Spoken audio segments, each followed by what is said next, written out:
Amigos, amigas, ¿qué tal? Saludos cordiales, muy buenas noches, bienvenidos a este tiempo de radio y también de televisión y a través de nuestras redes sociales que tenéis siempre la opción de contactar con nosotros bien en directo, ¿no? Como se queda eso grabado, pues cuando tengáis un huequecito veis la tertulia con la opción de darle al reply, al rep, y podéis empezar de nuevo la tertulia si os habéis perdido algo interesante o queréis oír los comentarios por segunda o por tercera vez. Gracias a la tecnología y gracias a Internet pues nos permiten hacer todas estas cosas. Siempre en directo en Antena Huelva Radio desde las 8 de la tarde, también nuestras redes sociales y los compañeros de Canal Luz de Televisión que lo emiten los viernes a las 10 de la noche y luego un montón de redifusiones sábado, domingo y también durante la semana siguiente, por si no coge el programa en directo, tenga la ocasión de verlo en cualquier momento del día. En este día frío, como ha venido siendo esta semana tremendo, que no recordábamos temperaturas tan bajas, solidaridad con las personas que lo han pasado mal desde diferentes puntos de España. Aquí todavía hemos tenido solito, no ha habido nieve, pero sabemos que personas que viven por el centro del país y que lo han pasado mal. Nuestra solidaridad con todas esas personas y que los políticos se pongan de acuerdo, hombre, que los más necesitados y esas personas que se quedan a dormir en la calle, que hagan un esfuerzo y que puedan acoger a esa gente que no tienen hogar. Eso por un lado. Y vamos a hablar un poquito también de la pandemia, porque tenemos un psicólogo aquí, a Paco Revuelta, y la semana que viene comienza una jornada que creo que va a ser bastante interesante. Y otros muchos temas. Otra vez, juicio a UGT, el enésimo juicio a líderes de UGT y comisiones obreras, se le piden años de prisión. Volvemos a hablar también de casos de corrupción en la antigua Junta de Andalucía. El precio de la luz que se ha disparado, Podemos culpa al PSOE, Pedro Sánchez dice que ha habido un acuerdo con Podemos, en fin, lo cierto es que nos han pegado el mangazo en el recibo de la luz. Esos responsables políticos que criticaban a Mariano Rajoy cuando hubo la última subida, llegan al gobierno y ha subido más de lo que había subido la luz con el Partido Popular en el gobierno. Y muchos temas más. Vamos a empezar a saludar a Enrique Arroyo, abogado, y con mucho trabajo, me dicen. Sí, gracias a Dios. No nos podemos quejar. Siempre que se ganen los juicios... No, siempre que se pueda combatir en un juicio. Vale, sí, claro. No siempre se gana, ¿no? El abogado ni gana ni pierde. El abogado expone. Y su señoría resuelve. Sí, ya. Vosotros hacéis los abogados como los boxeadores, ¿no? Dice, bueno, tantos combates disputados, 7 perdidos, 20 ganados. No. Eso no, por curiosidad. Hay magníficos abogados que no ganan muchos y hacen magníficas defensas por cuestión de la causa, y otros que no son tan brillantes y ganan más que los otros que sí lo son. Es decir, además son rachas, son M's.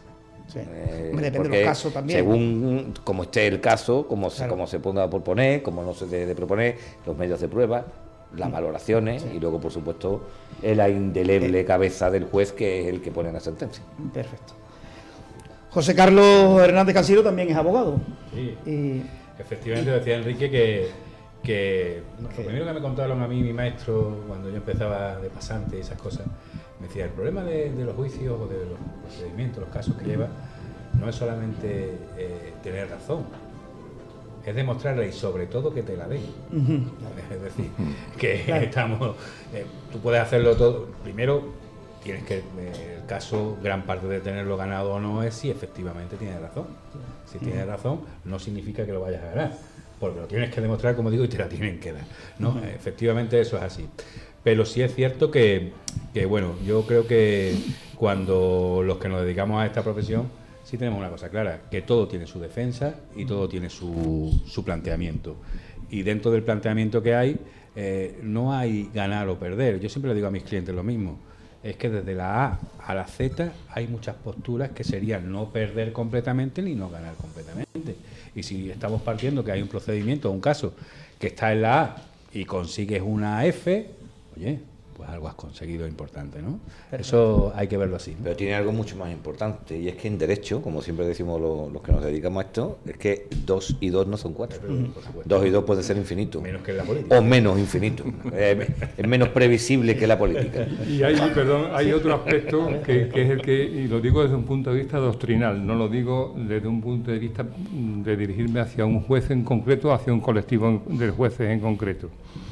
eso del principio de la inmediación y de la oralidad como elemento valetudinario de la sentencia de un juez, yo estoy no solo discrepante, sino totalmente contrario. Cuando un juez deja una sentencia a su sentido de la inmediación y de la oralidad, se me ponen los pelos de punta, porque significa que no se ha leído bien el tema, que el litigio lo está aprendiendo sobre la marcha durante la vista. Y a mí eso me produce escalofríos, porque dice muy poco de aquellos que así actúan y de aquellos que así ejercen profesionalmente. Que nos jugamos, como acaba de decir Enrique, que algunos brillantes abogados pierdan casos y que otros menos brillantes, pero con más medios de prueba o lo que fuere, los ganan. Y eso es peligroso, lo de la inmediación y oralidad como elemento sine qua non. Yo soy absolutamente refractario. Y contra eso no te queda más que la apelación, cuando en eso se basa, y recurrir a la poca lógica del juez o de la juez, al poco arbitrio, a la escasa rigurosidad con que actúa y a lo mal que se plantea su obligación de juzgar. Y repito, no aludo a persona alguna, sino como, digamos, interpretación doctrinal que yo hago de ese tema y que coincido además con otros juristas de grandísimo prestigio en este sentido. Bien. Bueno, ¿puedo yo opinar ya que estoy aquí? De derecho, sí, claro. No, claro, sí. Yo no soy abogado, o sea que estoy aquí en minoría, pero he ido de perito a veces a juicios, ¿no? Y yo la verdad, cuando veo tantísimos legajos, tantísimos papeles, y lo digo por eso de que no se lo han leído, y es verdad, pues seguro que eso puede pasar, ¿no? Pero claro, cuando se habla muchas veces de los servicios públicos que tienen que estar bien dotados con infraestructura, con recursos, la verdad que posiblemente la justicia no sea precisamente el sector que realmente se apoya. Y los ciudadanos necesitamos que una justicia funcione lo más exactamente. Pero dadas las circunstancias, por lo que estáis diciendo, pues a lo mejor lo que habrá que hacer es acogerse a lo que decía Tomás Moro, hace años, ¿verdad?, en su Utopía, y lo que decía el cardenal Mazarino. Mejor, si es posible, hay que arreglar las cosas antes de que llegar a un juicio. Eso siempre lo intentan. Y eso es eso lo intentan los abogados siempre. Eso lo intentan. Más vale un mal acuerdo que un buen pleito. Claro, Sí. claro. Los tiros por la nueva ley de enjuiciamiento van por ahí. Lo que pasa que es como matar moscas a cañonazo.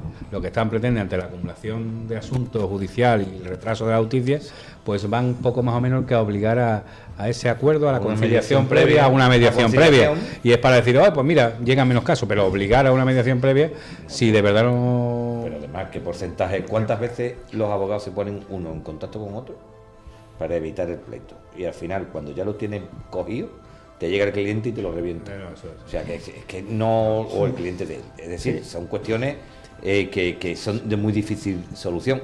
Y es más, el derecho en España no es un derecho como puede ser un inglés o un americano, o incluso un italiano, que somos muy parecidos, muy semejantes, o un francés que tiene muchísima influencia. Nuestro derecho es un derecho muy sui generis, muy específico. Bueno, ¿Sabes? Que nosotros tenemos no tenemos una línea normal europea. Línea que además, cuestiones de aspectos definitorios de nuestro derecho que ahora mismo este gobierno quiere dinamitar con el tema de la nueva ley de enjuiciamiento criminal, y que me parece una verdadera aberración, y porque quiere cambiar la esencia de nuestro procedimiento penal y de nuestra estructura judicial. La quieren cambiar a través de la ley de enjuiciamiento criminal, y además, yo lo digo ya de antemano, yo no soy el único que lo ha hecho, ya están las asociaciones de jueces y magistrados, incluso los propios fiscales, hay gente que no están de acuerdo con esta ley. Y hay otra más que también preocupa, como dice Paco, y permíteme que me siga un poco, también voy a protestar y voy a ver si se le puede meter el miedo en el cuerpo a algún ciudadano inteligente, porque en España existe un derecho que es un derecho que se ha ido formando con la práctica judicial, como es el derecho de defensa. Ahora mismo este ilustre ministro de Justicia, porque son todos ilustres cuando llegan y son todos unos iluminados, quiere elaborar una ley, o está elaborando una ley que se llama la Ley de la Defensa y del Derecho de Defensa. Y quiere hacer un totum revolutum dentro de una cuestión que ha sido prácticamente que forjada con la práctica procesal o judicial, lo quiere plasmar en una ley. Y además quiere hacer también incluso acopio de lo que es la justicia gratuita, como también y meterla y regularla de esa forma. Los que ejercemos el derecho, llevamos tantos años en el turno de oficio, pues tenemos miedo porque sabemos que detrás existen intereses económicos gordos. Sobre todo porque existe un despacho que es un machacacliente, como es Garrigue, que es un despacho macro, no rompe todos los esquemas de lo que es el abogado histórico, y es el que está dirigiendo todo el cotarro en el tema de la elaboración de esa ley. Que lo haga un despacho de esa envergadura, pues la verdad que da miedo, porque como son servicios públicos que se pueden externalizar, la independencia del abogado y la limpieza de la defensa del cliente que necesita un abogado de oficio estaría más que cuestionada. Bueno, tema importante también, el COVID-19 y sobre esta jornada de aspectos psicológicos relacionados con la pandemia de COVID-19. Organiza Junta de Andalucía, ¿no? Una de las delegaciones de la Junta de Andalucía. ¿En qué va a consistir esto, Paco? Bueno, pues lo primero que tengo que decir que hay que reconocer la sensibilidad que ha tenido la Junta para que se haga esto, ¿no? Porque con esto de la pandemia, por supuesto que los virólogos, epidemiólogos, médicos de atención primaria, todos los sanitarios, gente de enfermería, tienen mucho que hacer y que decir, ¿no? Sin embargo, yo veía que había un vacío en los aspectos psicológicos que además está influyendo en muchísimas personas, ¿no? Y entonces, a través del Centro de Estudios Andaluces, bueno, pues he organizado esta webinar que somos 5 profesionales y que vamos a abordar todo tipo de cosas, bueno, algunas de las cosas que están relacionadas con los aspectos psicológicos, ¿no? Y es gratuita, solamente hay que registrarse y ya está. En la página web de Centro de Estudios Andaluces.es, todo junto, Centro de Estudios Andaluces, todo junto.es. Y bueno, la verdad que en muy poco tiempo que se ha puesto, hace apenas 24 horas o un poquito más, ya hay 100 y pico de personas que se han registrado, lo cual no está nada mal, porque muchos webinars tienen bastante menos personas, ¿no? Y esperamos que de aquí, en el transcurso de estos días, pues se apunte muchos más, lo cual ha tenido mucha aceptación. Y vamos a hablar, por un lado, hay un especialista que además ha publicado bastantes libros, hace poco uno en el que, con la editorial Pirámide, que es una editorial muy buena, sobre los desastres, y entonces lo ha aplicado al tema del COVID. Vamos a hablar también del tema del estrés, que además produce y que al final termina en ansiedades, depresión. Vamos a hablar también de la regulación emocional, de cómo además de la ansiedad y depresión pues ha crecido, aunque no tanto como lo anterior, pues la ideación suicida, los trastornos alimentarios, trastornos del sueño, los pensamientos intrusivos que te da vuelta. En mi caso, yo voy a participar hablando de las teorías de la conspiración, que es un tema que atrae bastante gente. Esto me apasiona, me gusta. Y después también una cuestión, y es lo que sería la adherencia a las medidas de seguridad, el por qué la gente, teniendo conocimiento de cuáles son las medidas de seguridad, como la distancia social, el uso de la mascarilla, el lavado de manos, pues no se siguen. Y porque aquí se comete normalmente, cuando se aborda este tema, un gran error, el pensar que con la información es suficiente. Y la información es necesaria muchas veces, pero no es suficiente. Por ejemplo, con el tema del SIDA, todo el mundo, cuando se hacían las investigaciones, sabía que era el SIDA, cómo se transmitía, o sea, cómo se adquiría, cómo se infectaba uno, y sin embargo todos los años aparecía en todas las estadísticas, aumentaba, ¿no? Y en esto es igual, es decir, que el conocimiento ya de lo que hay que hacer está ahí, ¿no?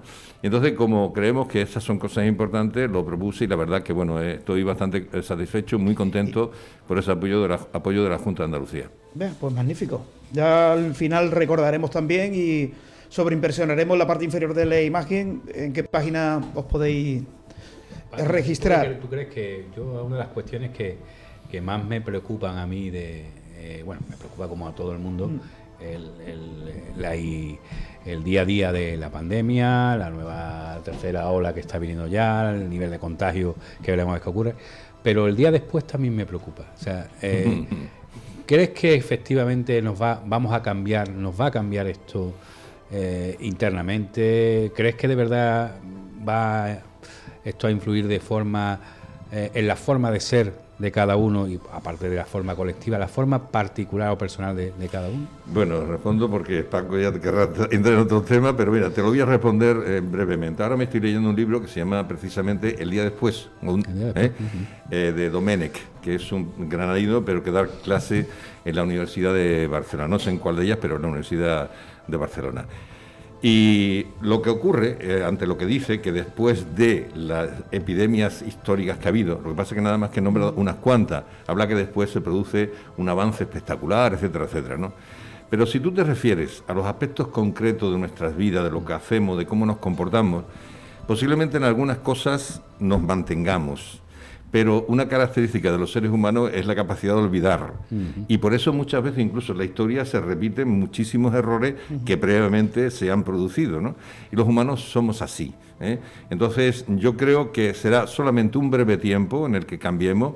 Habrá un gran deseo normalmente de expansión, es normal, el día que podamos quitarnos mascarilla, que podamos abrazarnos, etcétera, etcétera, y nos olvidaremos. Eso es como un replay, como volver a poner lo que pasa desgraciadamente y lamentablemente, porque, por ejemplo, y con esto finalizo, ¿no?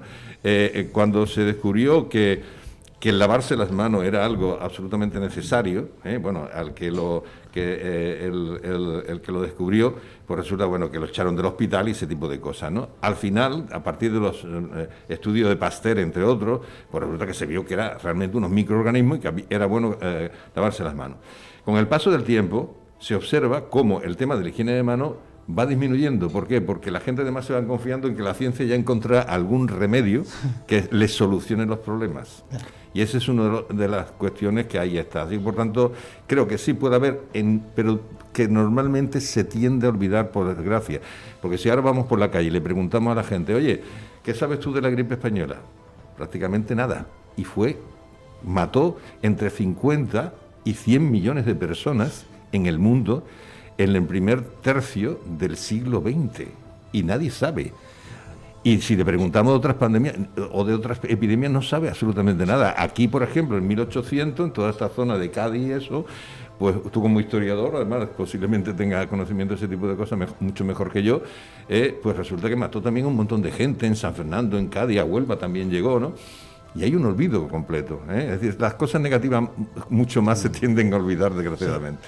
Yo hay una pregunta que también te quisiera hacer, como psicólogo sobre todo, la capacidad de adaptación del hombre, ¿no? Mi abuelo decía que las consultas de pasillo ni son consultas ni hay dinero para el bolsillo. No es una valoración porque, como ha dicho la teoría de la conspiración, que es lo que conspirativa, es una cosa.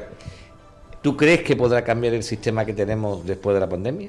¿Se podría estar utilizando todo el tema de la pandemia para subvertir el sistema y limitar nuestros derechos y libertades individuales? No, otra cosa es que ha habido políticos que se han aprovechado para eso. Se puede decir que esa es la clave. Bueno, sí, pero no es en sí mismo la pandemia. La pandemia surge por lo que surge, los virus están ahí, se puede pronosticar que de aquí a un tiempo, muy posiblemente, por varias razones, y 3 sobre todo fundamentales, que no estamos libres de una nueva epidemia y pandemia, sobre todo pandemia, además por el hecho de la movilidad que existe actualmente.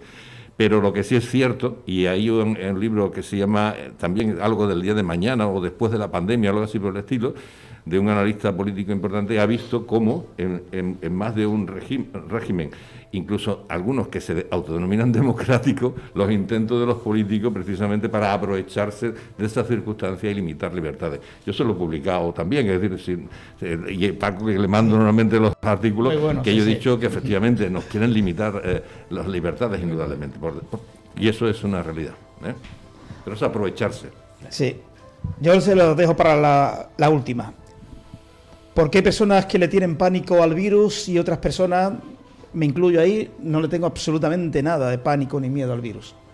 Que me responde ahora al final, o después, como tú quieras, ve pensando la respuesta. Bueno, no hay problema. Pero vamos, si quieres te lo contesto, pasamos ya a otro tema, pero vamos, que yo encantado. ¿No? Bueno, la negación de los problemas, de aquello que nos pone en peligro, es un fenómeno humano natural. Es decir, por ejemplo, se ha visto que cuando en los infartos de miocardio, cuando una persona tiene una idea negacionista del problema, esto no pasa nada, esto no tiene importancia, en ese momento agudo, crítico, se ha visto como eso beneficia a alguna gente. Lo mismo que cuando va a fallecer un ser querido, muchas veces empezamos, no, supongamos que tiene un cáncer, ¿no? Que es una enfermedad que es muy dura en cuanto va haciendo que la persona muera poco a poco, ¿no? Muchas veces y con dolores, etcétera, etcétera. Y muchas veces cuando va a morir un ser querido empezamos, no, pero ya en la vez anterior ya superó este trance, ¿no? Entonces, en el infarto de miocardio se ha visto que aquellos que son más negadores tienen un efecto beneficioso. ¿Por qué? Porque se tranquiliza, te relaja, y entonces esa tranquilidad es beneficiosa porque no te pone el corazón más alterado. Sin embargo, cuando se mantiene una actitud negacionista, el problema tiene que entonces no se establecen los comportamientos que son convenientes para mejorar, es decir, a medio y largo plazo, ¿no? Y entonces podemos estar jugando como la ruleta rusa, que la primera vez no te pega, a la 1000 tampoco, pero a la 1201 hace el percutor pop, le pega y te dispara la bala, ¿no? Interesante. Bueno, vamos con el primer tema que vamos a debatir: líderes de UGT y comisiones obreras al banquillo.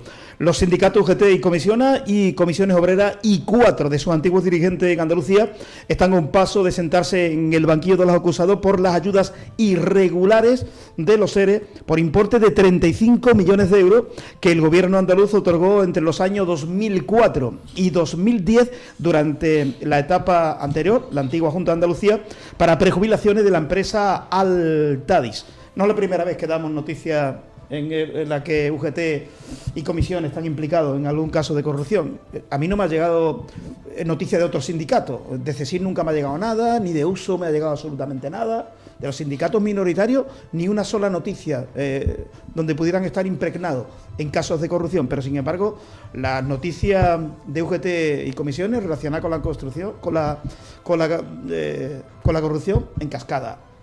Paco Velasco, primero, uno de los muchos casos en los que están inmersos los dos sindicatos. Vamos a ver. Primero, una concreción con respecto a lo que Paco ha dicho muy bien, Paco Revuelta, refiriéndose a la Junta de Andalucía que ha admitido, establecido y financiado estas jornadas. Pero son tales los años de Junta de Andalucía que nuestro subconsciente, al menos el mío, lo relaciona indeleblemente con el Partido Socialista, y me suena tan mal que como no se precise,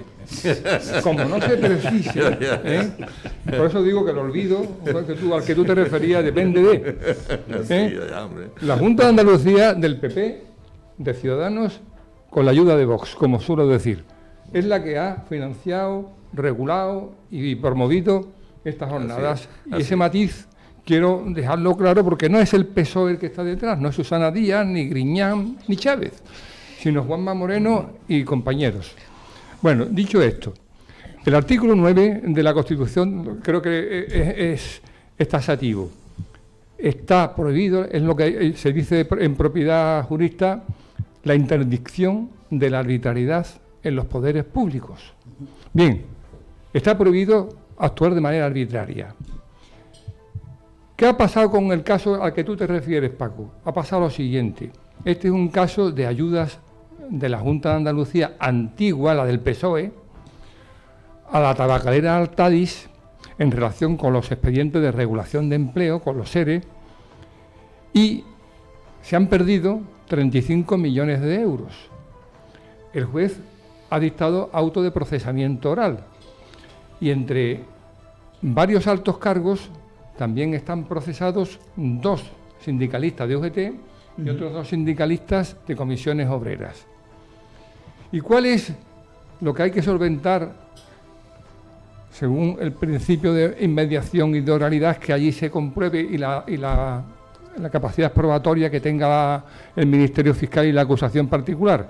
¿Qué hay que solventar?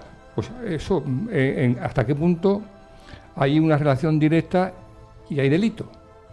No una irregularidad administrativa reprochable, delito. Pero lo que está claro, lo que está tasado, lo que nadie discute y todo el mundo admite, es que se ha actuado por parte de la Junta del PSOE de manera arbitraria. Y si es arbitraria, es injusta. Se ha actuado sin procedimiento y cuando se prescinde totalmente del procedimiento, el acto es nulo de pleno derecho. Pero quien ha llevado a cabo este presunto delito era el director general de Trabajo, que ni podía ser competente para conceder las subvenciones, que no lo eran, le correspondería a otro director general o en su caso al consejero del ramo, ni era competente, insisto, y esto es muy importante, ¿cómo lo diría para no herir susceptibilidades?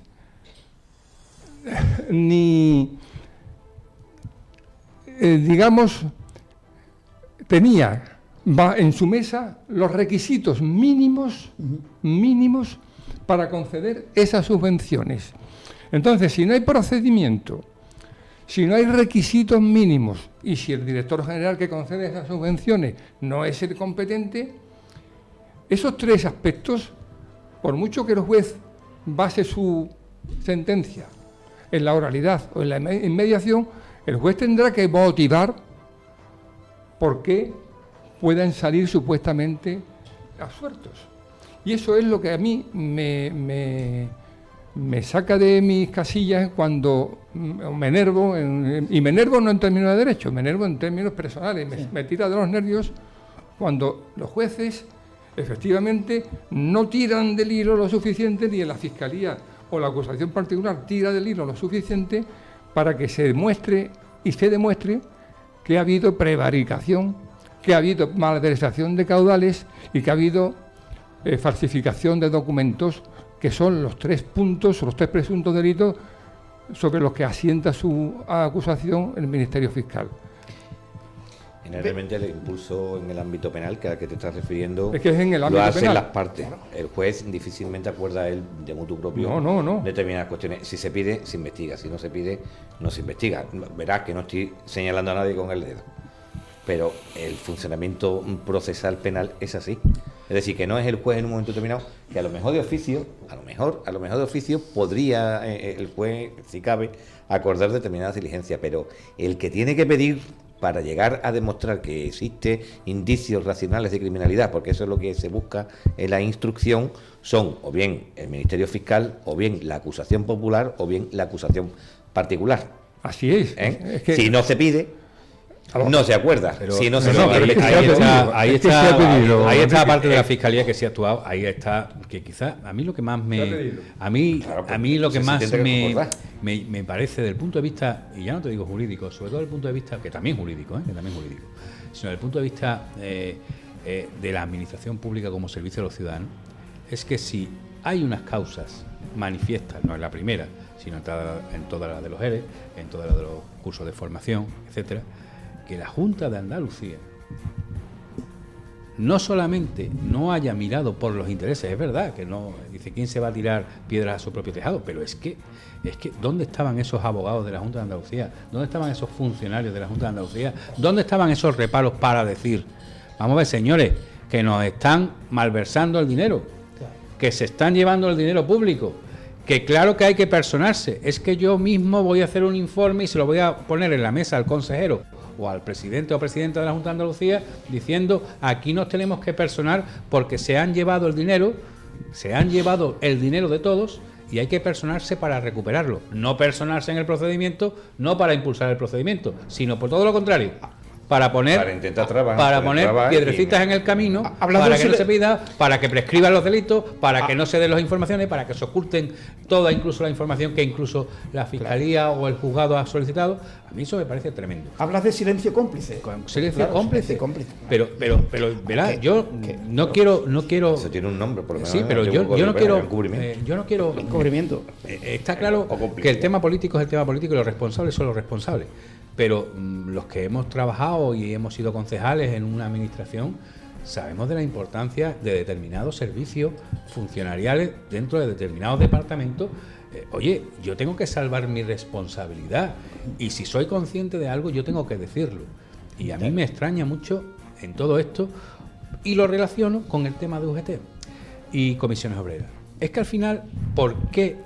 Tú decías, ¿por qué otros sindicatos no han sido UGT y comisiones? Porque aquí hay unos cooperadores necesarios, que todo es dentro de esa construcción que se hizo, por la que Paco dice que no puede evitar que cada vez que escucha Junta de Andalucía se cree que se está hablando del PSOE, es que todo es una misma estrategia. La estrategia era que se confundiera lo público con el Partido Socialista, que hubiera un clientelismo, que tuvieran unos sindicatos que llegaran a todos los huecos de la sociedad, de las empresas, de las administraciones públicas especialmente, que les calmara la paz que les garantizara la paz social, que no tuvieran protestas, que fuera como estuviera todo, ¿a cambio de qué? A cambio de pum y pum y pum, de regar con dinero público. Y encima, no contentos con tener pues una situación económica con respecto a otros sindicatos y garantizarse su estabilidad en el poder sindical, vamos a llamarlo así, de estos grandes sindicatos, en las administraciones, etcétera, es que ya encima están luego los sinvergüenzas.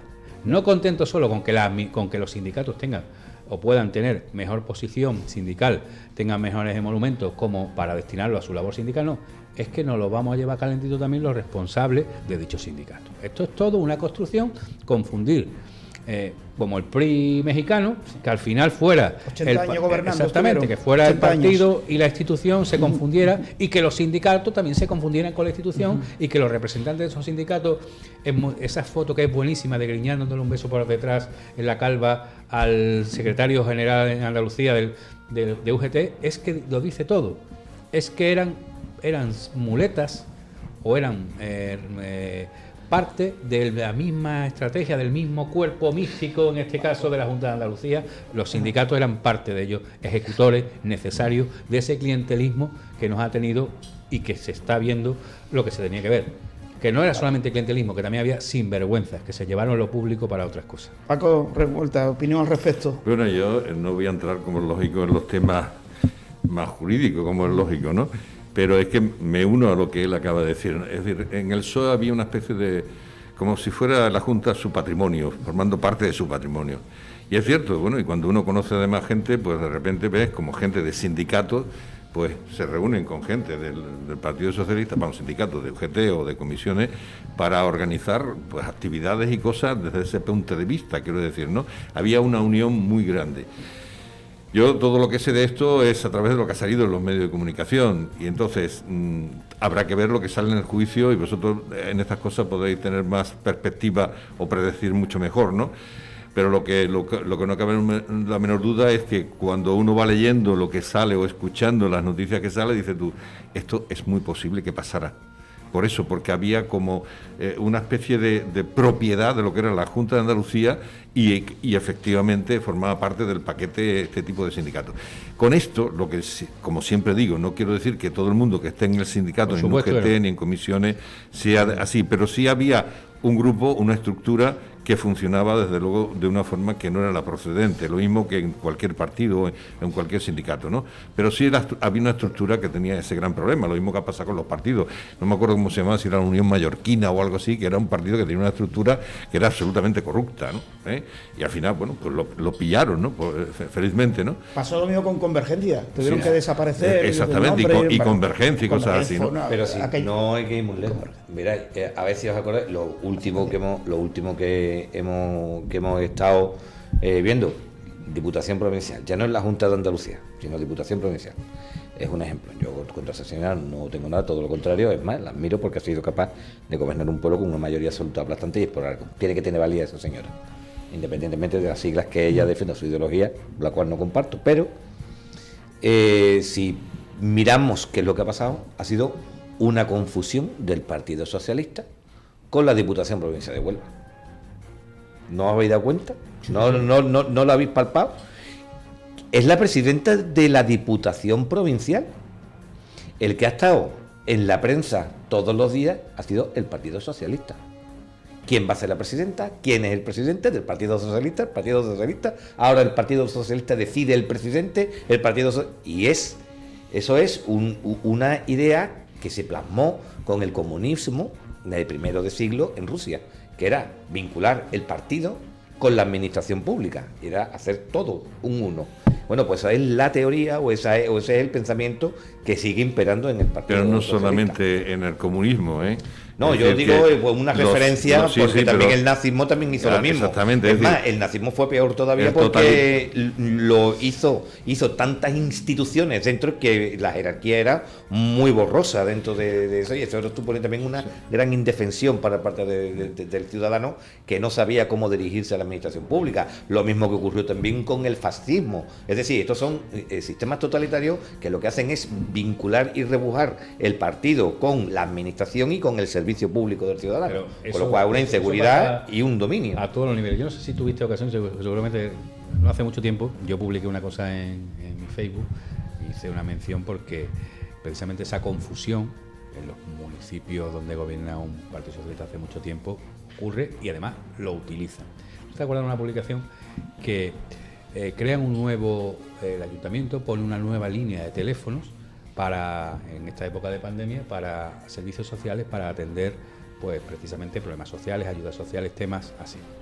Bueno, pues ese nuevo número de teléfono y que esa ampliación de líneas para que la gente pueda llamar, en el Facebook del Partido Socialista de Punta Umbría publican con su logo en rojo y dice: tenemos nuevo teléfono para atender los servicios sociales, PSOE de Punta Umbría. Esta es la Hay que publicación. separar las instituciones pero de los sin partidos. ningún problema. Pero ni siquiera podía haber dicho, tenemos un nuevo teléfono en el ayuntamiento. No, tenemos un nuevo teléfono de servicios sociales.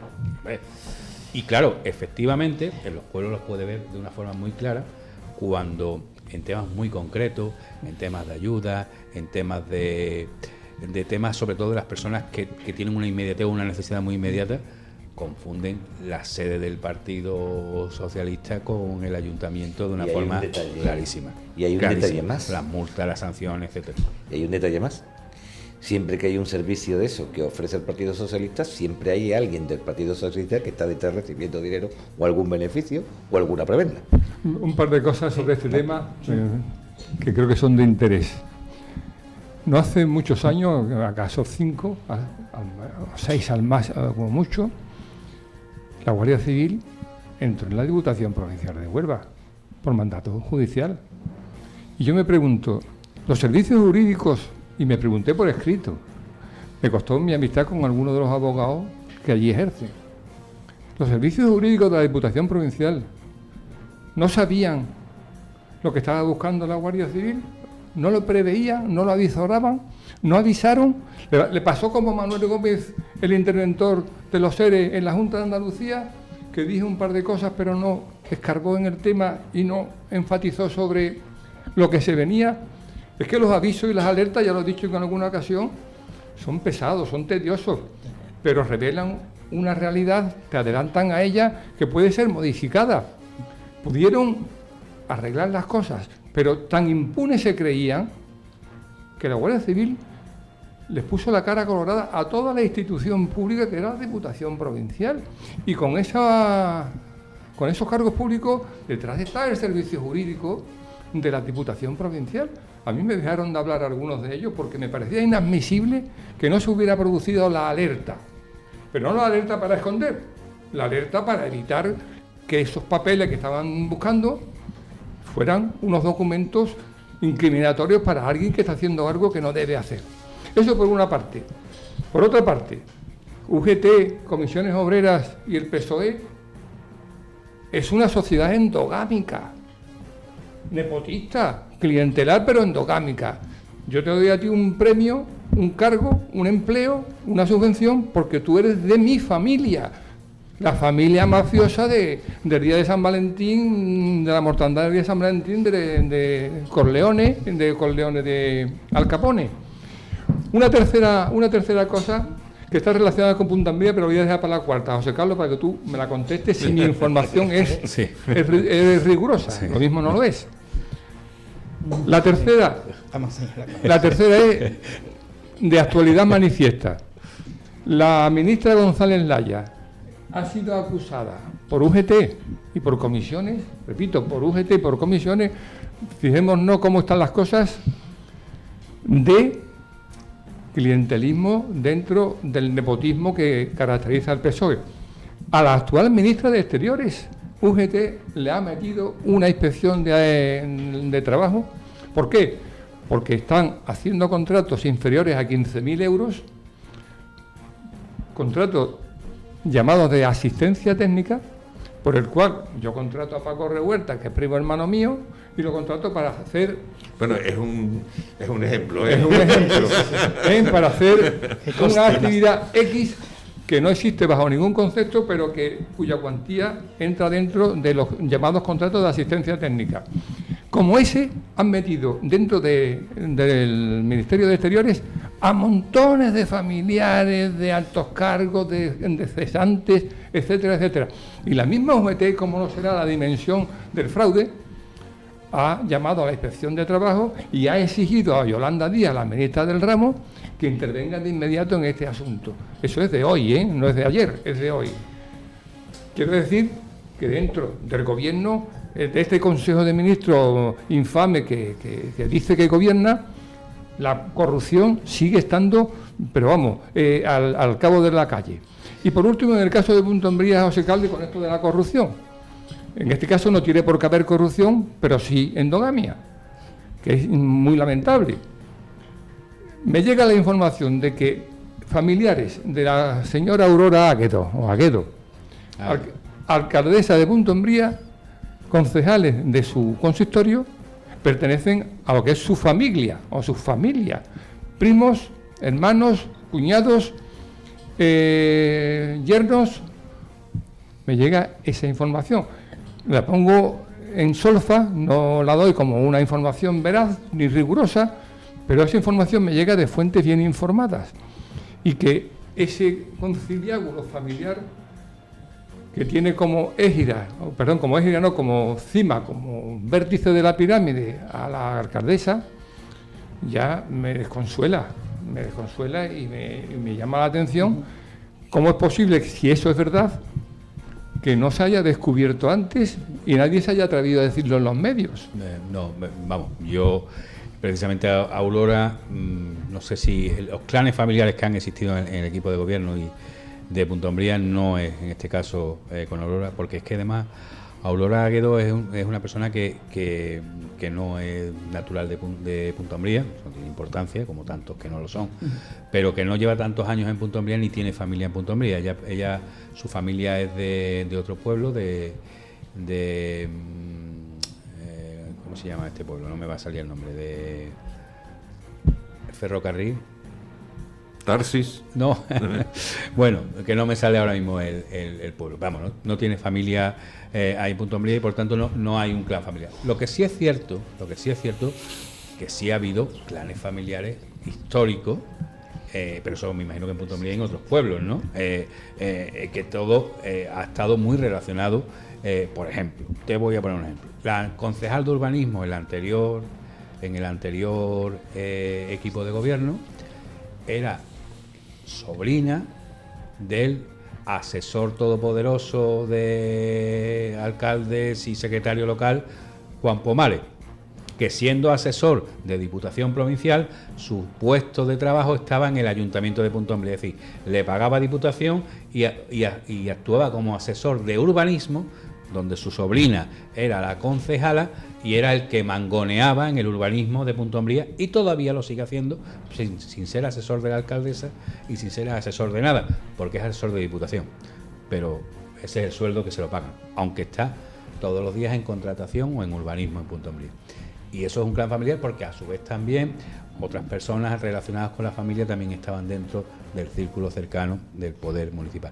Pero con Aurora Águedo, concretamente, no sé si a lo mejor la información que te han dado se ha confundido con otra, pero Aurora no tiene, que yo sepa, a lo mejor equivocado soy yo, familia cercana y mucho menos en el poder, me refiero, o en el equipo de gobierno o en el ayuntamiento, ¿no? Aclarado está.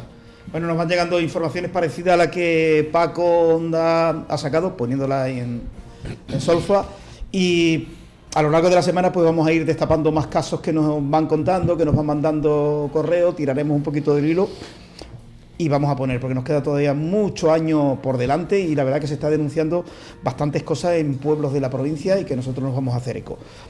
Hablamos de la subida de la luz, Podemos culpa al PSOE, Sánchez culpa a Podemos se tira la pelota unos a otros. Que la responsabilidad del IVA es competencia del gobierno, que se sepa, que se sepa, que podían en un momento bajar el IVA. El culpable de la subida es Rajoy.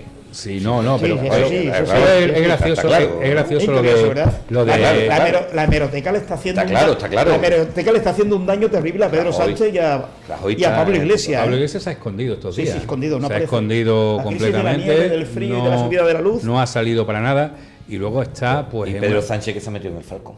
para estar calentito. No, pero han tenido ahí una situación un poco, el miedo a esa hemeroteca, que es muy difícil soportarla por todo, ¿eh? La hemeroteca es muy difícil soportarla por todos los políticos, vamos a ser claros, ¿no? Cierto. Pero lo que sí es cierto es que ahí hay un problema importante interno, que además esta gente, yo creo que han dado una muestra más, y el PSOE debería estar ya empezando a temblar, porque es el enésimo problema interno que no son capaces de controlar. Y yo creo que ya una vez que han sido capaces de sacar adelante los presupuestos y tienen garantizada una legislatura larga, yo creo que el PSOE debería de ir pensando por su propia supervivencia en quitarse de en medio a esta gente, porque es que se la lían. Es que la última ha sido tremenda, porque con este tema de la luz sale una diciendo que es que Europa no le deja bajar el IVA, lo cual es absurdo. Se cree que somos gilipollas, No, que nos toman por pero tontos. quizás lo que quería decir claro, es que no me deja bajar el IVA porque si la recaudación del IVA de las eléctricas no me salen los números y se acabó y entonces nos rescatan o nos dejan o se acabó los planes de contingencia y de ayuda, que a lo mejor es eso, pero claro que puede bajar el IVA, por supuesto que puede bajar el IVA, como ya ocurrió, ¿os acordáis que no se podía bajar el IVA de las mascarillas, que Europa tampoco dejaba, y al final se bajó el IVA de las mascarillas? Acá Ramón, porque están enfrentados también por el rey, por la investigación pero el tema del IVA no solamente el tema del IVA. ¿Qué? Ya solamente no el tema del IVA, sino que han elevado, le han metido un subidón a un bien de primera necesidad, que eso no distingue entre ricos y pobres, ¿eh? Es decir, que al que le han pegado el sablazo es tanto al que más tiene como al que menos tiene. O sea, el que menos tiene va a hacer más polvo todavía. Vamos, es decir, que este tipo de bienes de consumo de primera necesidad es lo que nos iguala prácticamente a todos. Y aquí le están metiendo el cuerno a todo el mundo. Que si hablamos de Giasa y del agua de Giasa, Bueno, mejor no hablar, que no hay que hablar, no hay que irse a hablar de las eléctricas, ¿eh? Oh. La plataforma quiere venir, uno de los miembros de la plataforma. Es que lo de Giasa, y me vas a permitir, Paco, porque esto me vas a permitir decirlo porque Estoy de acuerdo antes de que lo digas. Porque me lo vas a permitir decir porque mira, en esta bendita provincia de Huelva, salvo medios como el tuyo, Giasa tiene comprado a todos los medios de comunicación de Huelva. Los tiene comprado a todos. Y lo digo así, me da igual quien se ofenda. Tiene comprado a todos los medios de comunicación de Huelva. Y le ha ido bien, porque ¿qué hizo primero? ¿Cuál fue la demo? Comprar a todos los partidos. Comprar a todos los partidos políticos. Vamos a ser claros. Bueno, a los representantes de los partidos. A los representantes, es decir, ¿cómo se hizo la jugada? La jugada empieza cuando empieza la guerra del agua, se van a una serie de municipios que deciden sacar el agua de Giasa, o bien privatizarla, o bien municipalizarla, etc. ¿Quién paga? Dice, no, aquí hay que hacer unos contratos de fidelización. Se inventan una película, que yo creo que eso es delictivo, y lo mantengo, se meten en una historia porque un contrato de concesión de un servicio público como el agua necesariamente tiene que tener en sí mismo la infraestructura para poder prestar el servicio. Es decir, las tuberías y los saneamientos tiene que estar en el contrato por sí. No, yo te doy el contrato y luego aparte te tengo que alquilar las redes. No, eso va intrínseco en el contrato. Pues fíjate la barbaridad que se inventa. Se inventan un contrato a 25 años que ahora se va a prorrogar, y es lo que se ha acordado últimamente en Giasa. Se inventan un contrato en los cuales el ayuntamiento le concesiona por 25 años las redes, que ya las tenía, no hacía falta concesionarlas. A cambio de eso le da un canon que se lo adelanta, le da dinero a los ayuntamientos, le mete dinero en los ayuntamientos para que se lo gasten, evidentemente firmando un préstamo que lo firma con 3 fondos de inversión por más de 80 millones de euros, que solamente los costes de apertura de esos préstamos son más de 3 millones de euros, y ¿quién lo paga? Lo pagamos los ciudadanos con el recibo del agua. Y se paga alto el recibo del agua. Y como eso era una operación que podía tener mucho leña pública, ¿qué hacen? Bueno, la única manera, entonces, ya será el PSOE, pues vamos a hacerlo. Le decimos a los distintos partidos políticos que tienen gobierno en los distintos pueblos que pertenecen a Giasa, y le decimos, vamos a crear, como la Giasa pertenece a una mancomunidad, vamos a crear la ficción de que aquí hay grupos políticos Y entonces creo grupos políticos, como existe el grupo político en Diputación del PP o el grupo político en un ayuntamiento tal, creamos grupos políticos y le doy una asignación a cada partido político que poco más o menos que se está manteniendo asesores, personas, liberados de todos los partidos políticos. Consejeros también, consejeros. Que eran alcaldes, también eran consejeros. Vamos, Tanto del PP que como del Partido 600.000 euros al año que pagamos con el recibo del agua son de costes políticos. 4.500 euros al mes, por ejemplo. Y eso es GIASA. Consejero que ¿Y vea por qué una no cosa. sale eso en ningún sitio? Porque GIASA tiene comprado a todos los medios de comunicación de Huelva. Cualquier medio de comunicación que, lógicamente, y más en los tiempos que estamos, tiene que vivir de la publicidad necesariamente, y más de la publicidad institucional, como están las instituciones, ¿quién tiene garantizado capacidad económica para hacer tal? Pues GIASA. Y eso es una verdad. Me quiera demandar, que me quiera demandar, porque eso es verdad. Y eso es una triste guasa, porque ya lo último, y yo a mí me gusta siempre individualizar con mi pueblo, pues lo individualizo. Lo último es que resulta que el fracaso de las torres de Punta Umbría, que nos ha costado, pues que va del orden de los 8 millones de euros entre devolución de lo pagado y las indemnizaciones que hay que pagar, pues resulta que a cambio de ampliar ese contrato de concesión de redes más años, va a pedir un préstamo GIASA, que lo vamos a pagar los ciudadanos con el bolsillo en el recibo del agua, para pagar la indemnización de los errores políticos que han cometido los políticos de Punta Umbría con el tema de las torres. Eso es así. Porque como no tiene dinero de dónde sacarlo, pues yo, de bueno a primero, amplío la concesión 5 años más, el préstamo GIASA lo adelanta, asegura que no se va a ir nadie de GIASA porque hay que reponer el dinero, yo te fidelizo, pero a la vez paga la indemnización, el recibo del agua a todo el mundo, no solamente de Punta Umbría, sino todos los ciudadanos de GIASA pagan los errores políticos Eso es una verdadera diferencia. Nada, yo vivía antes en Corrales, eso es una y verdadera yo pagaba GIASA. Vamos a dejar de... Y ahora me he venido a Huelva a vivir y la diferencia del ¿Sí? recibo del ¿Se agua, nota? que sí se nota. Si tú no te lo puedes imaginar. Dice, Bueno, a ver, que lo vengan los señores de la plataforma. Vos la prueba, vete a vivir a Corrales o a Jaraque. Había una y date de información alta, ayer que lo hizo muy bien Antena 3 ayer. ¿Cómo de nota? Explicó perfectamente los distintos conceptos que tiene la factura de la luz, ¿no? Los distintos conceptos para que se vieran efectivamente lo que depende de lo público, ¿no? Lo hicieron muy bien. Bueno, pues si tuviera los conceptos del recibo del agua, hay una cosa que además la tasa tiene que responder al coste efectivo del servicio. Que me diga a mí, o que a mí te lo ha dicho ya algún juez, que no es malversación, con todo mi respeto, de caudales públicos, destinar el recibo del agua a pagar costes políticos innecesarios. Bueno, vaya recita me está dando hoy, ¿eh? Tenemos al ala derecha en silencio. No, hombre, es que Es interesante, ¿no? Interesante. Lo que ha dicho, Es interesante. desde mi punto de vista, Es interesante. desde mi punto de vista no hay quien lo cuestione. Es incuestionable, pero y es Yo me pongo a beber agua y todo, pero... Esta es de agua de Vete verdad. de Huelva, además tienes loco, ¿eh? Vas a ser el próximo alcalde de Punta Umbría, José Carlos, acuérdate. Bueno. Son los ciudadanos, son los que mandan. Pero volviendo a lo que estamos hablando de la Junta del PSOE a la Junta actual del PP, de Ciudadanos y de Vox. Alguna vez me he referido que el PSOE funciona como una organización mafiosa e insisto y me ratifico en ello. Este es uno de los muchos casos en los que se puede ejemplificar. Pero si alguien se fija y recuerda lo que es un catafracto no es más que una técnica militar de lucha que se ejercía tanto a pie como a caballo, como hoy día son los panzers, son blindajes. El PSOE está blindado, actúa como un auténtico catafracto, pero hecho de titanio. Y apenas tiene fisuras. Las fisuras, si tiene, son internas. Y si acaso las grietas que está supurando a través de Podemos. Pero a mí cuando me dice María Jesús Montero, la de Hacienda, ya la otra ni la menciono siquiera, a Irene ni la menciono porque ya me da vergüenza ajena.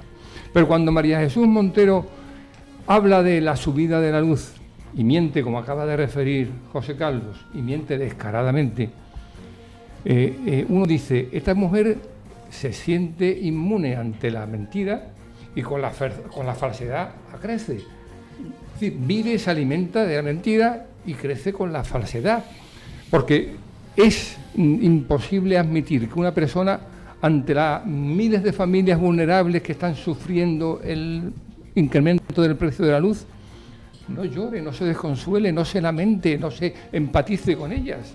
Es una vergüenza. Simplemente con que baje el IVA del 21%, que sí puede bajarlo, como bien dice José Carlos, y hacerlo súper reducido, simplemente con ese descenso se pueden crear bonos de ayuda eléctrica, energética a las familias vulnerables. No tienen sensibilidad ninguna.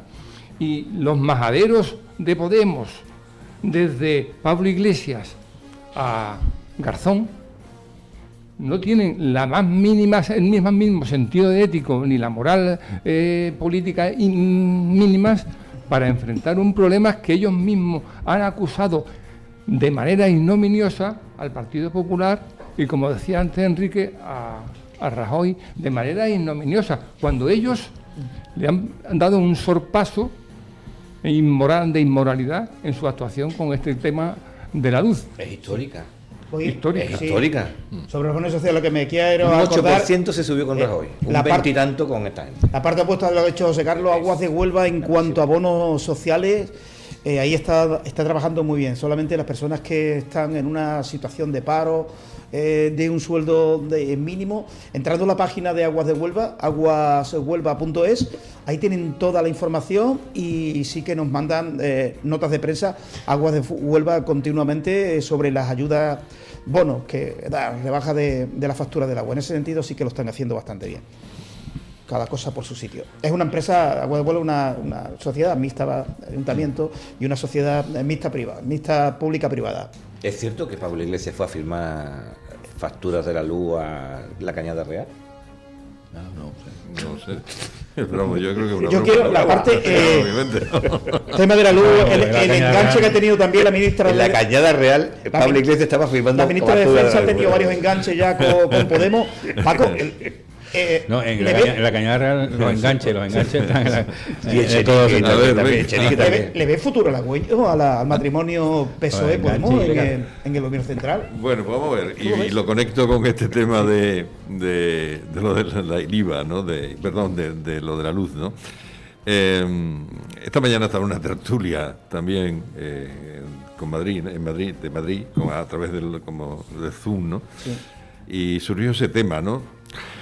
Vamos a ver, es cuestión de que según lo que vayan dando las encuestas y que diga, ahora podemos hacer unas elecciones.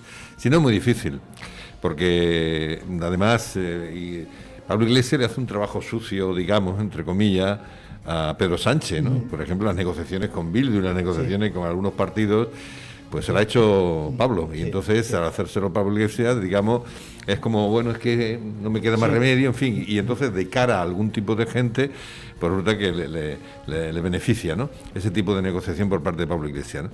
Así que, por tanto, es una cuestión que depende de eso, porque después, por otro lado, vemos que Podemos va bajando. Hoy tiene un artículo en ese sentido muy bueno Zarzalejos, sobre el tema de cómo se ha apuntalado muy bien Pablo Iglesias, sin embargo su partido cada vez va más para abajo, ¿no? Pablo Iglesias sabe que si rompe con el PSOE, a pesar de esos enfrentamientos que tiene en público, de sacarlo a la calle, pues sabe que entonces desaparece, porque necesita mucho ese escaparate que tiene con la vicepresidencia segunda, ¿no? De todas maneras, cuando se sacan ahora cosas que ellos decían y que ahora hacen que no tienen nada que ver, como lo que habéis estado hablando con el tema de la hemeroteca, por la cuestión esta, y que aparecen esos enfrentamientos, yo ya con los años, porque tengo canas, me parece, ¿no? Me parece que me ha salido alguna canita por aquí. Alguna canita por aquí, ¿no? Me he ido volviendo cada vez más escéptico. Y a la vez de más escéptico, con menos capacidad de sorprenderme de las cosas, ¿no? Porque yo me recuerdo hace muchísimos años, y ya eso se me ha agudizado, decía, ¿qué más falta hace que haga este partido? Por ejemplo, el PSOE, que hubo un momento en que hacía cada cosa para que siga ganando, y me entraba con una especie de desesperanza aprendida, es decir, pase lo que pase, al final siempre gana, ¿no? Y es lo que ha pasado también aquí en Andalucía con el PSOE en la Junta, ¿no? Pasar a lo que pase, ¿no? Por tanto, yo creo que muchas veces esas hemerotecas pueden a lo mejor sentar un poquito desagradable, ¿no? Pero muchas veces no tiene efecto después en el electorado. Es una cosa muy curiosa. Y voy a contar una anécdota que me pasó con Pepe Quintero, que era secretario de Huelva de comisiones y después con el Partido Comunista, etcétera, etcétera. Fue portavoz de... Exactamente, ¿no? Entonces, de Izquierda Unida, ¿no? Pues que me lo encuentro un día, en fin, y me pongo a charlar en la esquina del Ayuntamiento de Huelva, ¿no? Y me decía, si me votaran solamente la gente, y después se lo comenté a Pepe Juan Díaz Trillo, solamente la gente que yo he ayudado, que he tratado de resolverla, que no sé qué, dice, yo sería alcalde para toda la vida, ¿no? Dice, solamente con esa gente, me decía, ¿no? Y yo le comenté, efectivamente, porque la conducta de voto, que se ha estudiado dentro del campo de la psicología política, depende de muchas más cosas que el hecho de una buena gestión muchas veces del político. A veces la gente tiene ya una tradición. ¿Cuántas veces hemos convencido desde el partido que yo pertenecía, o de cualquier otro partido, ¿no? Pero tú no te das cuenta de no sé qué, que no sé cuánto, y la gente, sí, es verdad, y lleva razón, y no sé cuánto, pero cuando llega el momento del voto... Sí. La gente vota en función de otras cosas, de creencias que se tiene, de supuestos, de miedos que se tienen. El voto es un sentimiento. Tiene mucho de emoción, obviamente, ¿no? Entonces, por eso, esa confrontación que hay en cuanto al tema de lo que decían en relación con la electricidad y lo que ahora están haciendo, pues resulta que, bueno, forma parte también del juego que tiene Podemos por un lado, porque podría actuar de otra forma e influir más en el PSOE, ¿no? Pero con el tema también ha venido últimamente una declaración de un juicio que ha sido citado Soria, el anterior ministro, y ha dicho que Iberdrola infló el precio, ¿no? Y una de las cosas claves, al margen ya de la anécdota tan vergonzosa de la ministra mintiéndonos otra vez con el tema del IVA, que Europa no la deja, ¿no? Es que hay que arreglar el mercado eléctrico. O sea, que eso es ahí donde hay que quizás meter para ver cómo está hecho, que hace que tenga ese tipo de subidas, ¿no? El gobierno sí puede paliar en parte, pero no es solamente, ya digo, bajando el tema del IVA, lo puede, ¿no? Creo que son 4 o 5, tú has nombrado lo de Antena 3, que es cierto, conceptos por los cuales se aplica un IVA o no. Y aquí, en algunos países, la aplicación del IVA es diferente según el concepto. Aquí parece que no, aquí yo ni me fijo, ¿no? Pero vamos, la suma de todos los conceptos y al final se le aplica el 21 y Santa Pascua, ¿no? Eso es como se funciona. Así que esto, ya que ha salido, ahí la oposición dentro del Parlamento lo que tendría que presionar para que se revisara el tema del mercado eléctrico que está haciendo. No tenga miedo las hemerotecas. Exactamente. Son difíciles. Claro. Sí, y que no tengan miedo. Y que no tengan miedo. Yo creo que hay veces, los que hemos estado en política, tú también has estado, claro, sí. Los que hemos estado en política y seguimos en política, hay veces que oye, se cambia. Y no hay que tener miedo a las hemerotecas y además las circunstancias de vida y las circunstancias reales de cada momento cambian. No me estoy refiriendo ideológicamente. Yo me estoy refiriendo, no es lo mismo. Te pongo un ejemplo. No. Yo te voy a poner un ejemplo. No es lo mismo una política de venta de suelo en plena burbuja inmobiliaria de suelo público, donde ese suelo pues va a revertir en ingresos importantes en el ayuntamiento, que a su vez pueden revertir en mejoras en la sociedad, que seguir con la misma política de suelo cuando el suelo de venta de suelo, cuando el suelo está por los suelos, nunca mejor dicho, y que no va a revertir ni va a conseguir. Oye, la política, lo lógico sería, si yo hemos estado de acuerdo en vender patrimonio, ahora no puedo estar de acuerdo con vender patrimonio. Quiero decirte que hay que adaptarse a las circunstancias. Y te pueden decir, pues usted no era el que decía que era bueno vender el patrimonio. No, era bueno entonces, ahora no lo es. Quiero decir con este ejemplo que a lo mejor estábamos equivocados. A lo mejor hace falta más que los políticos digamos, pues estuvimos equivocados cuando dijimos eso. Pues nos equivocamos cuando dijimos eso. Bueno, perdón, una cosa es equivocarse y es que en algo que no podemos sucumbir es en pensar que si esto funciona bien aquí y ahora, va a funcionar siempre aquí y ahora bien, o sea, en las siguientes ocasiones bien. No. Las medidas que podemos tomar en un momento determinado no son las adecuadas a lo mejor en otra. Tenemos que tener una adaptación sin perder una serie de objetivos. O sea, si yo tengo el objetivo a favor, por ejemplo, de la enseñanza universal, que ya eso se logró en su día, indudablemente, bueno, pues a lo mejor tengo que hacer en un momento determinado de la historia, tengo que hacer unas cosas, pero cuando pasan los años tengo que hacerlo de otra forma. Lo mismo que nuestro cuerpo va cambiando y lo que podemos hacer de joven no lo podemos hacer de más. Eso. Y todos vamos cambiando. La postura del PSOE con la OTAN, ¿no? Por ser una cosa clara. Sí, lo que pasa es que ahí fue una utilización muy también desvergonzada, ¿no? Y perdón, yo lo veo mucho más claro. Espera un momentito, si no te importa. Es decir, que el tema de la OTAN, que fue, es decir, que es como por ejemplo con el tema de la autonomía, ¿no? El tema de autonomía, yo me invitaron, y con esto finalizo para que tú eso, perdón. Yo estaba, que son las cosas que a mí no me gustan, ¿no? Porque una cosa es la utilización de algunas decisiones, pero sencillamente por ganar, por unos intereses que ya no son tan puros, ¿no? Estaba en un curso de doctorado que se hizo de historia en la Universidad de Huelva y uno de los cursos era sobre las transiciones democráticas. Entonces estuvimos en la mesa moderada por Inmaculada, ¿cómo se llama el apellido? González me parece que es, ¿no? La que era delegada de Canal Sur. Y entonces estábamos, por un lado estaba Jaime Montaner, Félix, Manuel Pérez Millares y estaba yo. Vale. Bueno, también había una persona que había estado en Sudamérica, pero también para poder hablar de las transiciones de esos otros países, ¿no? De dictaduras a democracia, ¿no?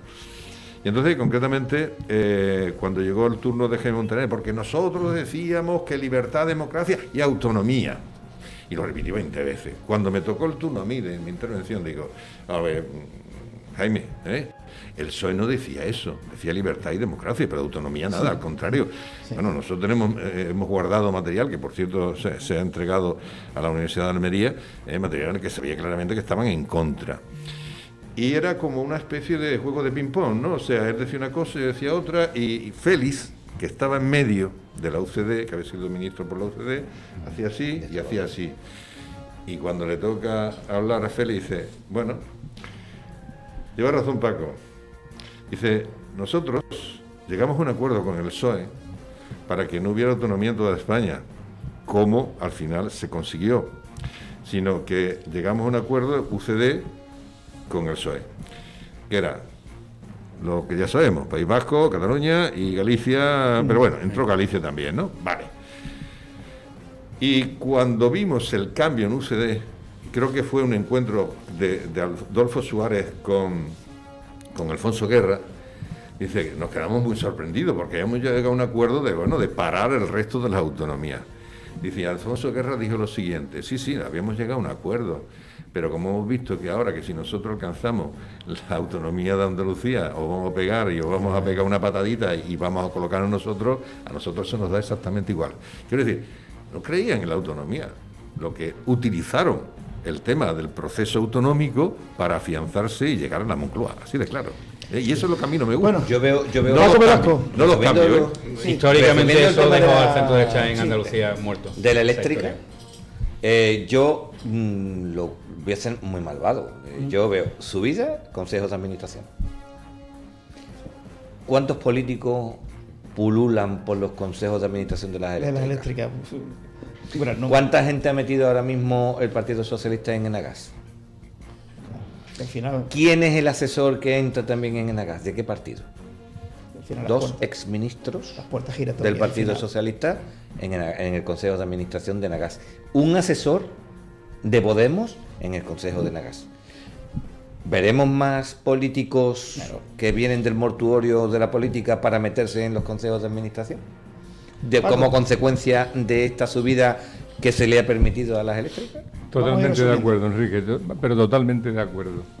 Eso es una interpretación de la historia desde un punto de vista del materialismo dialéctico, como poca gente puede decirlo. Materialismo dialéctico. Es una reflexión desde mi punto de vista muy acertada de lo que ha ocurrido y va a seguir ocurriendo en este país mientras este país siga gobernado de la manera en que estamos gobernados. Yo, asumiendo lo que han dicho todos mis compañeros, y lo suscribo, pero mi idea es fija en este sentido. No olvidemos lo que acabo de decir con respecto al PSOE, y todavía estoy esperando que alguien del PSOE me ponga alguna vez una querella criminal, por si estoy cometiendo algún delito de de calumnias o de injurias. Yo te defiendo gratis, Paco. Muy bien, muchas gracias. Bueno, yo lo asisto psicológicamente. Y Paco lo comunica.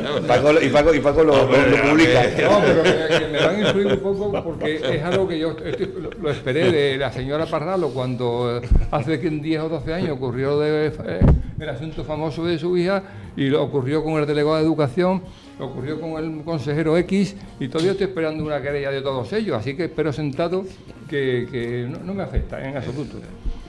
Entonces, como toda organización mafiosa, tienen una estrategia de estructura militar, y la estrategia de estructura militar prima la disciplina, y la disciplina se asienta sobre un pensamiento único, y así reza en el artículo 4 de los estatutos del PSOE, no el de Huelva, el PSOE de España. Bien, entonces cuando tú has preguntado a Paco Revuelta, Paco, acerca de si Sánchez va a prescindir de Podemos en alguna ocasión, yo creo que la pregunta es al revés.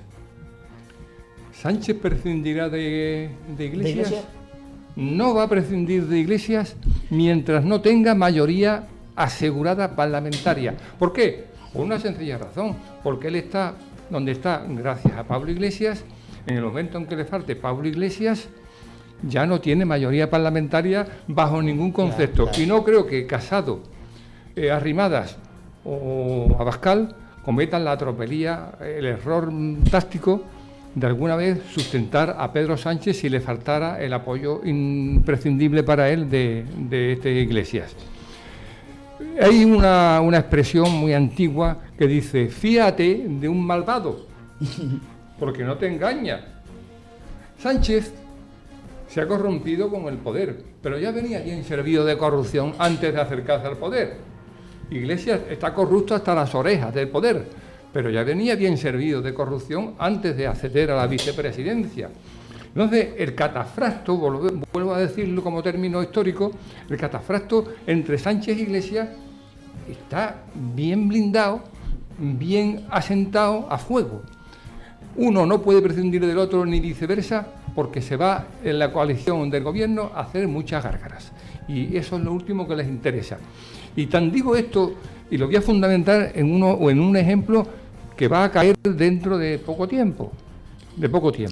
El indulto de los golpistas catalanes está ya a punto de caramelo para ser servido. ¿Qué ocurre? Que uno, cuando eso se produzca, se preguntará: ¿y las sesiones del Consejo de Ministros que ha acordado el indulto, porque es una resolución del Consejo de Ministros, sabremos qué ha dicho cada uno? La respuesta es no, porque las sesiones del Consejo de Ministros son secretas. Pero bueno, pregunto después, me enteraré si alguno de los ministros, Margarita Robles, por ejemplo, ha dicho que no, ha votado en contra, o se ha abstenido. ¿Lo sabremos? Y yo digo, no, ¿por qué? Si es un órgano colegiado. Sí, es un órgano colegiado, pero el artículo 17 de la Ley 40 de 2015 exime al Consejo de Ministros de mostrar las actas como órgano colegiado que es. Lo exime. Luego, se llegará como un, repito, como un blindaje absoluto, como un catafracto al indulto, y no sabremos nunca si alguno ha tenido el valor, salvo que dimita, y diga, yo no participo de esta felonía. Y no tendremos el valor de discernir quiénes han propiciado esta felonía que no tiene nombre. Y termino con lo siguiente. Vamos a ver. Sánchez e Iglesias, ¿por qué no hacen la ley de amnistía que hizo el presidente Azaña en el 36, amnistiando entre otros a Luis Companys, el presidente de la Generalitat? ¿Por qué no lo hace? Pues porque no tiene valor, no tiene coraje para hacerlo, porque ya la historia no solo se lo va a reprochar, se lo va a reprochar la actualidad. Y la actualidad está diciendo, te estás poniendo en contra del Tribunal Supremo, estás pretendiendo del Consejo de Estado, estás ninguneando a la Fiscalía, estáis actuando como insisto lo de catafracto, como un catafracto que arrolla, y un rodillo que arrolla todo lo que se pone por delante. está vulnerando la ley que a todos los obligas quien tiene la primera obligación de respetarla, que es el gobierno. Entonces, ¿tú crees que Sánchez puede vivir sin poder? ¿Iglesias puede vivir sin poder? No. Ese binomio está tan indisolublemente unido por la perversión política que eso no se romperá ni siquiera cuando haya elecciones, salvo que las haya. Porque yo, insisto, dudo que haya elecciones en el periodo que corresponda. ¿Por qué? Porque el periodo de alarma va a pararse, pero después se va a establecer otra vez. Y si no, habrá una moción de censura, otra moción de censura, y esta gente no convocan elecciones, porque convocar elecciones hoy mismo, ya las pierden. Hoy las pierden. Estamos hablando, vamos camino de los 5 millones, que esto al final afecta. El votante, aunque tenga la idea fija, pero cuando la economía va en picado, cuando el número de parados no deja de crecer, al final el votante reflexiona y apuesta por la seguridad. Yo quisiera, ya lo dije una vez, creo que estaba tú también, estabais los dos en el programa, que esa indisolubilidad de la presidencia y la vicepresidenta segunda del como gobierno, el matrimonio canónico. Eso es. Viene presidido por la mente maquiavélica de Pedro Sánchez. Efectivamente. Lo decía Maquiavelo, y ya lo dije aquella noche, lo dije, que Maquiavelo decía que el príncipe debe de hacer aquellas cosas que sean agradables para el súbdito, o en este caso para el ciudadano, y deja a otros aquellas cosas que lo hacen odioso. Si vemos cómo está actuando Sánchez nada más que aparece en el aló presidente, se habla de que viaja en el Falcón y después aparece para decir la retórica que ya son palabras huecas y vacías, y el que verdaderamente, como bien ha dicho Paco antes, el que baja al terreno de la sociedad es Pablo Iglesias, que es el que se sienta con Bildu, el que habla con los golpistas catalanes, en fin, todas estas cuestiones de cosas, con lo cual lleva razón lo que dice Paco y también lo que dice mi amigo José Carlos. Sin duda. Es el matrimonio canónico, es indisoluble. Pero hay una información que corrobora y documenta como cúpula final lo que acabamos de decir. No sé si sabéis que se está ya cociendo, y el cocido va muy avanzado, una reforma exprés del Código Penal, dirigida en un sentido. Tanto Iglesias como Sánchez y toda su caterva temen, pero lo temen de manera cada vez más acentuada, que el rey Felipe se niegue a firmar ese indulto. Tiene la potestad de negarse. ¿Por qué? Porque aunque sea una decisión del Consejo de Ministros y la Constitución le obliga a ello, cuando ese indulto va a ser automáticamente recurrido ante el Tribunal Supremo en la Sala de lo Contencioso, porque eso va a ser hoy el indulto y mañana ya está casi elaborado ese recurso ante la Sala de lo Contencioso del Tribunal Supremo. Ese indulto no va a contar solo con no sé si el PP y Ciudadanos se adherirán, pero ya Vox lo tiene prácticamente ultimado. Y la legitimidad activa la tenemos los propios ciudadanos. Aquí nadie podrá decir, no estáis legitimados activamente para hacerlo, y tanto que estamos. Los perjuicios que ha causado a la sociedad española todos los atentados del Procés nos han afectado a todos los españoles de una manera u otra, y esa legitimidad activa no nos la quita absolutamente nadie. Ya vos lo ha aprendido, y me consta que el recurso está prácticamente terminado, y no se fían de que el rey Felipe, en virtud de que ese recurso de alguna manera pone en evidencia la maldad de esa resolución de indulto, dice: yo ante estas circunstancias no me atrevo a firmar, pero lo haré si no se produce ningún recurso, si hay un consentimiento, un consenso parlamentario. Habrá recursos. Bueno, y se va a unir Ciudadanos se va a unir y el Partido Popular se va a unir. Dos apuntes que quería hacer respecto a esto. Y hay uno que por cierto, se me olvidó antes, pero que te animo, Paco, a que investigues Vuelvo al tema de Giasa muy brevemente. Ha dicho que todos los partidos políticos están recibiendo como grupos políticos una muy importante remuneración. Todos los grupos políticos que han tenido un gobierno en un ayuntamiento, o sea, todos los que han sido alcaldes en algún ayuntamiento de la provincia. Bueno, hasta esta legislatura no ha entrado Ciudadanos con una alcaldía. Antes no había recibido Ciudadanos ningún dinero de Giasa. Pues de buenas a primeras llaman a Ciudadanos y dicen, oye, que aquí tienes tanto dinero, llama Giasa a Ciudadanos, tanto dinero que te corresponde. Ciudadanos no lo ha cogido, no lo ha retirado. Yo no tengo por qué defender a Ciudadanos, pero es que es importante porque este tema, que en cualquier momento eso habría salido como una noticia, ¿no? Pero tampoco Ciudadanos se ha atrevido a decir públicamente, oye, que me han ofrecido el dinero y no lo he cogido, ¿eh? Pues para que tome nota, va a venir Willy, que es concejal en el Ayuntamiento de Huelva por Ciudadanos. Esa es la pregunta que yo le lanzo, que ya se lo hace José Carlos, y se la vamos a decir aquí. Así pues, si tiene correcto, Willy... Si esa información es correcta... Tiene una semana. Willy, para pensarlo, el jueves van a venir dos concejales, Jaime Pérez y Willy. Van a estar aquí los dos concejales la próxima semana. Mira, qué bien. Y sí. Bueno, mira, buena pregunta. Pues sería plausible, ¿eh? Sería bastante plausible el hecho de que... Demuestra honestidad por parte de Ciudadanos. Mucha honestidad. Bueno, última, que nos quedan... Bueno, que siempre la ha demostrado. Nos queda poco tiempo que... Los criterios. El estado de excepción, el estado de sitio, sí, el toque de queda, llámale como quiera, a las 10, ¿no? Y hay que volver a Pontevedra. Sí. La última, pena de prisión más. La Fiscalía de Sevilla ha pedido diversas penas de prisión e inhabilitación para un alto cargo y 2 funcionarios de la Consejería de Educación por enchufar para un puesto docente a la hija del jefe de la Inspección de la Delegación Territorial de Sevilla. El Ministerio Público considera que el entonces delegado territorial de Educación de Sevilla, Francisco Díaz Morillo, el jefe de Recursos Humanos, Luis Sanchís, y la jefa del Servicio de Ordenación Educativa, Carmen Liviana, concedieron un empleo en el comisionado del Polígono Sur a la hija del jefe de la Inspección Educativa, Alberto Moreno. Bueno, a Carmen Liviana se le imputa además un delito de falsedad, por lo que se pide otra condena de inhabilitación especial por 3 años, además de 3 años y medio de prisión.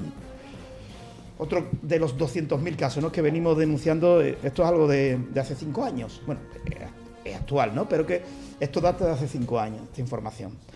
Bueno, pues y yo siempre mi apoyo incondicional a los funcionarios que hincan los codos ahí, que cuesta mucho sacar una oposición, y que luego vengan pues los hijos de fulano, del director general de tal, del consejero de tal, y lo enchufe sin hacer un solo examen. Pues sobre esto va la noticia. En este sentido, Paco, que vuelvo a lo que antes referí sobre la probatoria, la capacidad de aprobación de quien acuse.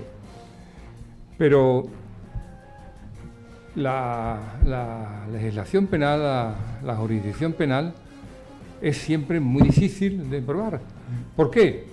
Pues porque es la última ratio y Dios de los cielos, si tú no atas bien todos los hilos, se te escapa el pez.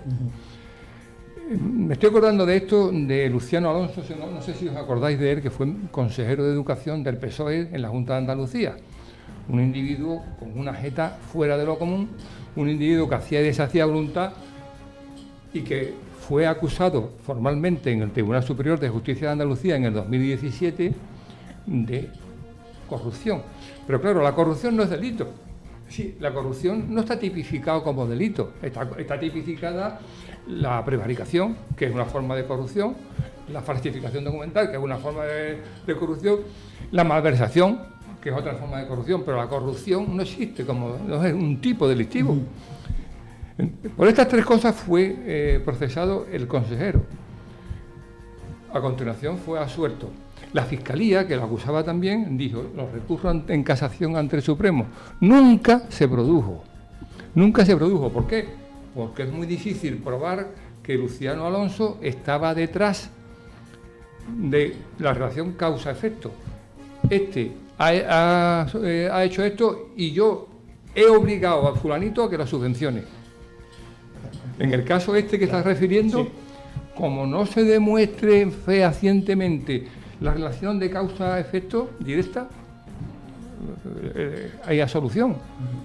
Y no obstante, el Tribunal Superior de Justicia fue contundente, dice, yo lo absuelvo, sí, pero nadie nos va a librar del reproche penal, del reproche administrativo, del reproche legal, del reproche social. ¿Por qué? Porque con esa actitud lo único que conduce es a fomentar la incredibilidad, el crédito que tiene que tener la administración pública, y eso echa por los suelos la categoría y el crédito y el prestigio de la administración pública. Bueno, pues nos vamos a ir marchando. Hora y media, como un partido de fútbol, 90 minutos. Aspectos psicológicos relacionados con la pandemia de COVID. A partir del lunes día 18 de enero, y acabará esto el día 15. La verdad que firmas bastante importante. La página web a través de la cual se tiene que inscribir, Paco. Es Centro de Estudios Andaluces, todo junto, .es. Vale. Con las típicas W antes y ya está, ¿no? Perfecto. Eso es. Y son los lunes a las 5 de la tarde y en abierto, vamos, que cualquiera puede. Eso ponéis una cámara delante de la cámara y lo podemos ver en el móvil o en el ordenador de casa. Exactamente. Pues, va a ser charla solamente, no va a ser.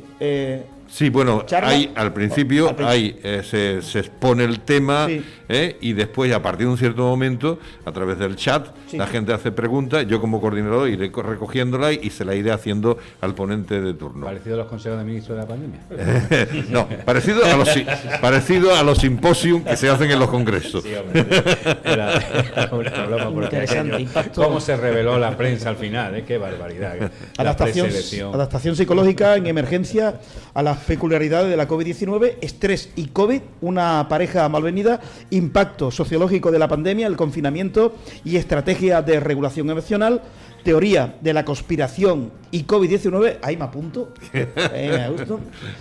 Yo también de vez en cuando digo, ¿de dónde habrá salido el virus? ¿Quién lo habrá fabricado? ¿Dónde lo habrán soltado? ¿Con qué fin han fabricado el virus? Todo eso forma parte de una presunta conspiración. Pues esos temas ahí sí que me vas a tener, Paco. Sí, muy bien. Adherencia a las medidas de seguridad ante la COVID. ¿Y esto ha sido una conspiración? Te pregunto ya antes de marcharte. ¿Lo del virus ha sido inventado, creado en un laboratorio? Bueno, vamos a ver. Solamente hay un artículo hecho por una conesa, me parece que es, y además no está publicado, pero vamos, se puede descargar perfectamente, que dice que el virus se ha realizado en un laboratorio. Y después hay otros bastante más artículos de distintos países, distintos sitios, que al analizarlo dice que no, que el virus no ha sido producido en un laboratorio. Eso es en cuanto a eso, ¿no? Bien. O sea, solamente uno.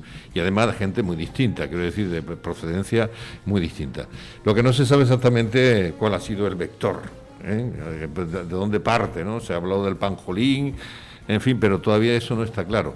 Porque ahora mismo lo urgente, indudablemente, es el tema de la vacuna y el tema de sacar tratamientos que sean realmente eficaces. Yo en el sentido de la conspiración no me pronuncio, tengo mis ideas clarísimas. Y no hago más que un recorrido histórico, y yo digo, vamos a ver, la táctica militar de la tierra quemada era una táctica destinada a cargarse el trigo, la agricultura de los pueblos que se rebelaban contra el poder. El fuego griego, que era una táctica militar para echar fuera los asaltos de embarcaciones militares. La guerra bacteriológica no me la he inventado yo, está inventada la Primera y la Segunda Guerra Mundial. La guerra química, más antigua ya, que es del siglo pasado. Esta guerra vírica, yo, en el mundo globalizado y geoestratégico, en el que el bloque que antes había de países alineados y países no alineados, hoy está los países comunistas, China, Corea del Norte, Rusia, que no permiten ya que los países capitalistas, entre comillas, sigan llevando el impulso, el motor y la potencia de la economía. Y la economía, y yo en eso soy absolutamente marxista como historiador, la economía es el motor que mueve el mundo, que no se nos olvide. Antes, ahora y mañana. Ahora, yo creo que hay un fin aquí, en esta pandemia, predeterminado, que yo puedo probarlo bajo ningún concepto. No, imposible. Por lo tanto, se queda en impresión o sensación o percepción. Muy bien.